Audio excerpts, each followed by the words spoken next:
સુરત શહેરમાં વરસાદના વિરામ બાદ મહાનગરપાલિકા તંત્ર દ્વારા ક્ષતિગ્રસ્ત રસ્તાઓનું પેચવર્કનું કામ યુદ્ધના ધોરણે હાથ ધરાયું છે.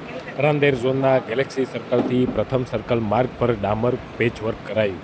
મુખ્યમંત્રી ભૂપેન્દ્રભાઈ પટેલ રાજ્યના માર્ગોની પ્રવર્તમાન સ્થિતિની સર્વગ્રાહી સમીક્ષા બેઠક યોજ્યા બાદ સંબંધિત વિભાગના અધિકારીઓને વરસાદથી નુકસાનગ્રસ્ત બનેલા માર્ગો અને પુલોની મરામત માટે પેચવર્ક કરવા માટેનો આદેશ આપ્યો હતો. જેના ભાગરૂપે મ્યુનિસિપલ કમિશનર શાલિની અગ્રવાલ એના માર્ગદર્શન હેઠળ સુરત મહાનગરપાલિકા દ્વારા શહેરના રસ્તાઓને પેચવર્ક કરવાનું કામ ઠેર ઠેર કરવામાં આવી રહ્યું છે. ત્યારે રાંદેર ઝોનના ગેલેક્સી સર્કલથી પ્રથમ સર્કલ ક્ષતિગ્રસ્ત રસ્તાઓ ડામર પેચવર્ક પાલિકા તંત્ર દ્વારા કરવામાં આવ્યું છે.